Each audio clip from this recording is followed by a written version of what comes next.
this week, and it's after having the album in the bag for about a year, it's kind of strange to actually be hearing what people think of it. I mean, usually, what we're used to is you finish an album and then you might have 3 months, and that's actually kind of our favourite time. You finish the album and then there's this nice little window of time where it's just enough time to live with it and enjoy it and kind of be happy with it before you get the all the opinions and stuff. Yeah. So that's always a really nice time, but it's been 4 times as long as that this time around, and that's too long. So we're really excited to finally have it out.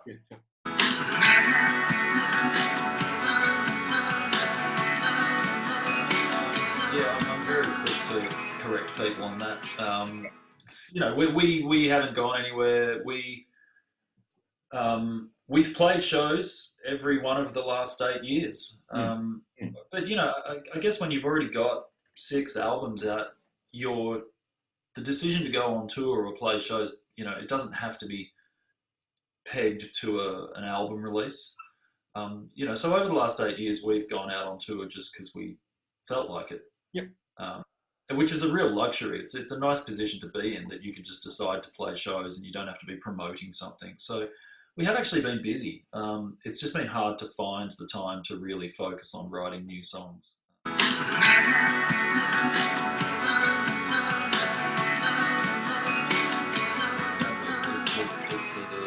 It's a very nice position to be in. And look, to a large degree, we've only ever done what we wanted. Yeah. And I think that's kind of why we have this luxury now, because it's no one can accuse us of having been part of some wave that broke and crashed. Throughout all the other things that have come and gone and trends, or things that have been popular and then not. We've just sort of been a constant because we've stuck to our guns and done things our own way, and it's for our fans, certainly, that's the fact that we've been consistent and consistently different with each release. But yeah, it just I think that's why we've been afforded this wonderful luxury now of it's like a trust, Yeah.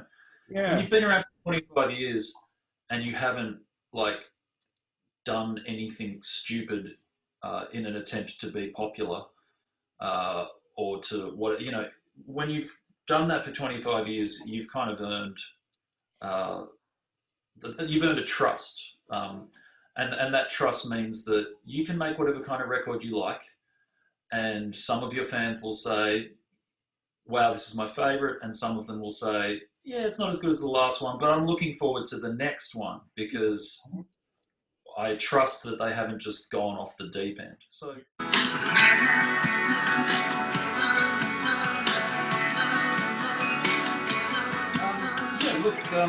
we do,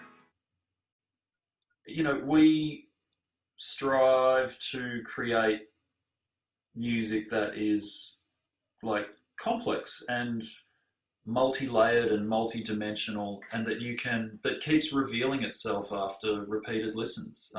That's the music I've always enjoyed, and that's the music that just instinctively that I want to create. I don't want to get bored, and I'm easily bored. I'm easily bored by songs that don't have enough meat on the bone, as you say, and I'm easily bored with myself if I'm not. I have to please myself first and foremost. So I have to feel like I've come up with something that is like a prism that can be held up to the light in different ways. And we're not, but at the same time, it's I also hurry to stress that it's not this we're not trying to be highbrow, whatever, and we've copped a lot of criticism and a lot of jokes throughout the course of our career for this, people who think we take ourselves too seriously and that it's this very, you know, pseudo intellectual stuff and whatever. And like, you know, I get it. I can see why people would think that. But that's not the approach. It's just it's just trying to keep it interesting for ourselves. And again, I think really all it comes down to is that the music I've always enjoyed is complex and multi-layered and reveals itself continually, no matter how many years you've been listening to it. So that's what I would like to be able to. That's what I aspire towards.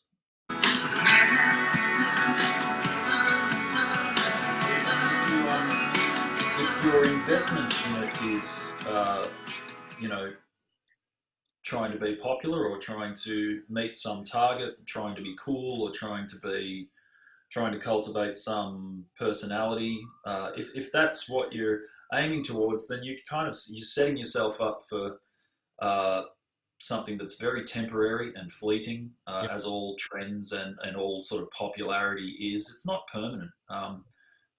If you are just in it to please yourself, then you can be pretty confident of, you know, feeling good about it over the longer term. Yeah. And as you say, not being so easily knocked off an artificial perch.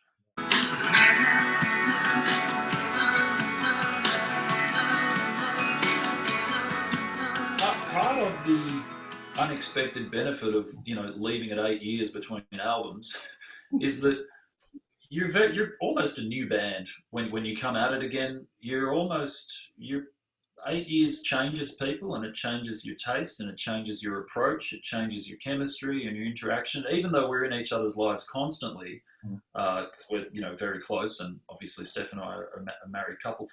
Um, 8 years still, everything shifts, and what you want to do and what you want out of it, all that stuff shifts. So again, it's a different something for Kate this time around. Um, and we're never interested in repeating ourselves or going over old ground, and that determination just grows stronger with each record.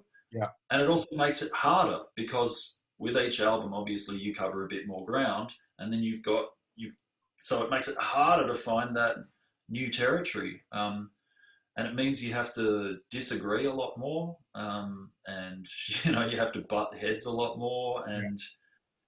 but it's all part of the journey, and we're really good at that now. Yeah. Yeah. After 25 years, we're really good at having fiery, intense arguments with each other in the rehearsal room, Yeah. and then going to get lunch and not taking it with us. And we did have some personnel changes early on, Mm.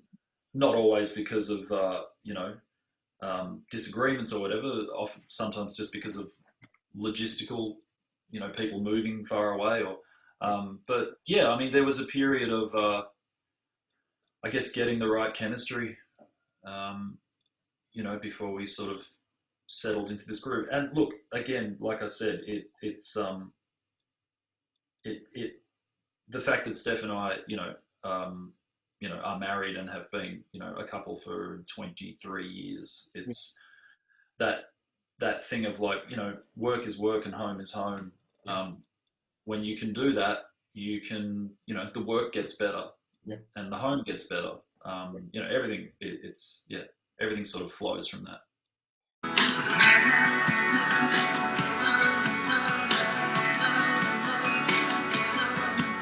It's just practice, like, and I think having done the solo records and all that touring as a solo artist, and just the sheer number of solo acoustic shows I've done now, you definitely become a better singer when you're not competing with a drum kit all the time, Yeah. and when you're not surrounded by a band all the time. When it's just you and a guitar, you really have to bring it. And so I think all that practice, playing solo acoustic shows, has helped. That's why I really like doing covers as well, and I only ever do them in the original key. I never shift the key to fit my voice. I force my voice to fit the key.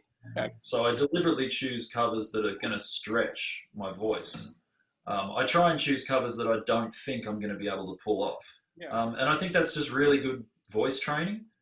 Like Steph and Clint, even more so than me, they were just determined that with this album that the vocals had to be really upfront and really present. They've never been satisfied with the way my voice has sounded on record.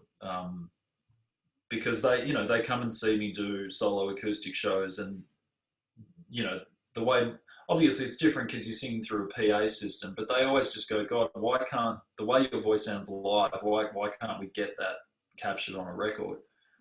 So there was a real conscious effort with this to make sure that my vocals were captured well, and part of the decision to mix the record with Howie Beck was because he produces a lot of pop stuff and a lot of electronic stuff that's really, like, the vocal is really big and front and center. Yep. Which isn't to say that Nick Dadia, who produced the album, it's not to say that he doesn't do that as well, but they just liked the idea of letting a real pop guy handle it, even though it's not really a pop record.